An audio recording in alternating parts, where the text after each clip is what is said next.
Today I'm going to discuss my top 10 tips for growing long, healthy, beautiful hair. I'm just going to give you a sneak peek of each of these tips, all 10, and then I'm going to be posting videos later breaking these down into their own little series. So don't worry, I'll go really into depth about each of these tips in videos to come. I just want to give you the top 10 reasons that I have today. So number 1 on my list is vitamins.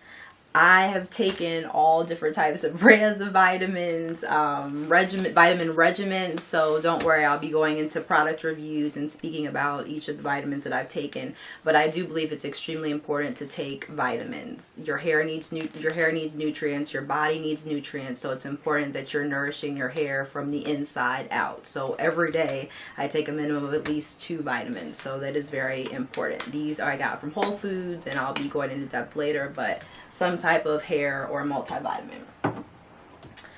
The next thing that I swear by are deep conditioners. Every time I wash my hair, I do a pre-poo, I do some type of hot oil treatment, and I always do a deep conditioner. I never just shampoo or condition my hair. I'm always making sure that I put in moisture.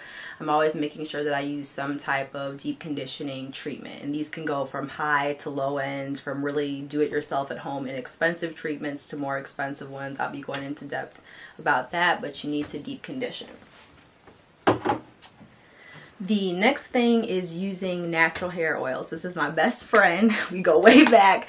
Organic virgin coconut oil. I'll be talking more about each of the oils, but it is so important. I wish I started YouTube a long time ago so I could have showed you guys all the things that I threw away. Basically a whole trash bag full of products that I threw away because the products are deceptive. They say they're coconut oil, but they're not. You read the ingredient list and the last ingredient is coconut oil. Or you go on Target and something says carrot oil and it has basically petroleum in it, or it has mineral oil. It's not what it says that it is. So you have to be committed to thinking critically about products, reading the label, reading what's in them. And you can find things really inexpensive, but a lot of, unfortunately, black hair care is not what it says it is. And we're putting things in our hair that don't really moisturize or take care of them. They're basically the same as putting Vaseline on your hair. They're crap. So I believe in natural hair oils. Keep the hair moisturized. The fourth thing is taking care of your hair at night. I always wrap my hair. I'm a very rough, wild sleeper, so I normally have to put 2 silk scarves on, and I'll show you guys how I do that. So I normally wrap my hair up at night. I put on a silk scarf one way and a silk scarf the other way. I get these really inexpensive at vintage thrift stores, $2-3. And I also have a satin pillowcase. I believe in having a satin. Cotton is the devil. You do not want your hair on cotton. The friction of it really promotes breakage. It really is drying to your hair when you think about using cotton washcloths or towels to dry off. It absorbs moisture. And so when you sleep with a satin pillowcase, when you sleep with silk, it allows your hair to keep the moisture and also to stay smooth and not break off. So I always wrap my hair at night. In fact, as soon as I get home from work or I'm done for the day, my hair is wrapped in the house. So wrapping hair. The next thing is trying to use minimum heat. In this video and for the next few videos, my hair is straight right now. I really only straighten my hair every 3 weeks or so. And I don't put heat on my hair in between my washes. So I really try to keep my heat to a minimum. I do wear my hair natural and curly sometimes. I will be showing you guys that, the regimen and the products that I use, but really you cannot put heat on your hair every day. You cannot put heat on your edges every day. You just can't use heat that frequently. So trying to keep your heat to a minimum. The next thing, and I know this will be controversial, and these are things, I'm not an expert, I'm not a licensed cosmetologist, these are things that work for me. So there are a lot of YouTubers out there that have relaxers, there's a lot of YouTubers out there that have texturizers that are able to grow long hair. In my personal journey, and for me, relaxers were something I didn't need and something that unfortunately led to me having hair loss. I've had every color hair under the sun: red, brown, bleach blonde, highlights. I mean, the Keisha Cole blonde hair. And almost all my friends, people that I talk to, say when they get color, it causes their hair to break off. It's very difficult to maintain and to keep while having long, healthy hair. So I've made the commitment to, I've my last relaxer was 5-6 years ago. I don't have any relaxer in my hair anymore, and I don't have any artificial color. A lot of people like for their hair to look as dark black as possible, and so they resort to using over-the-counter black hair dyes. I don't do that anymore either. So I use Lush's brand of henna. It has a henna and indigo mixture, which doesn't create the red tint, it creates black. And I'll be making a video on that as well, but I use natural, basically henna and indigo to naturally dye my hair. So I don't use any relaxers, don't use any unnatural hair dyes. The next step is protective styles, and this is also a very controversial topic.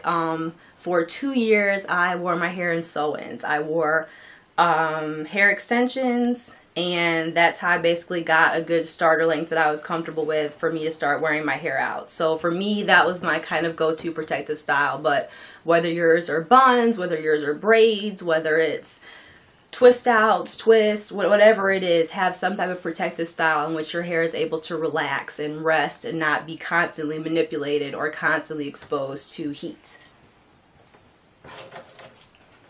The next one is going to be sectioning. And this may sound weird or random, but I am a firm believer. I do my hair all myself now, basically. One of the reasons for that was going to hairstylists, and as my hair started to grow out, having stylists try to rip a blow dryer through my hair or take a fine-tooth comb and start combing, and my hair would be a matted, just crazy mess. And so now I'm very gentle and I take time with my hair. I section it off. I swear by these clips. You can get these at the beauty supply, wherever, really cheap, and make a lot of sections, blow dry each section out. Moisturize and seal each section, straighten each section. Don't get overwhelmed by your hair. Don't have tangles or a lot of hair coming out because you're not taking the time to section off your hair, and make sure that you're paying attention to each area and also the scalp of that area. So that may seem random. I don't hear a lot of women on YouTube talking about that, but it's something that's very important to me, especially at this length. The next step has to do with trimming. I do all my trimming myself now. I use the search and destroy and dusting method. I'll be talking about that as well. But making sure you have something in your regimen that has to do with dealing with those split ends, because the hair will continue to split up the shaft if you do not take care of the split ends at the bottom.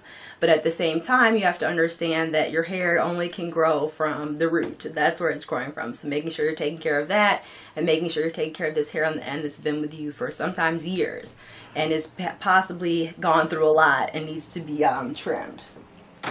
And the last step has to do with water inside and outside. Making sure you drink a lot of water daily, making sure you're clean and healthy on the inside.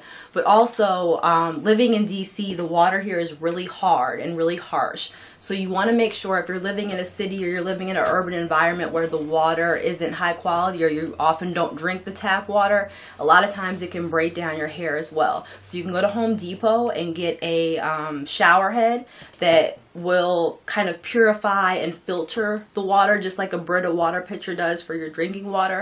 And that's going to take out a lot of the harsh minerals and chemicals and make sure you're using high quality purified water on your hair like they would at a hair salon. It's very important, if you do your hair at home, that you have that type of water filter so that you're getting salon quality water that's going over your hair to nourish it, because water is the #1 thing that moisturizes and nourishes your hair. So those are my top 10 tips, and stay tuned please for the future series on breaking down each of these further. Take care.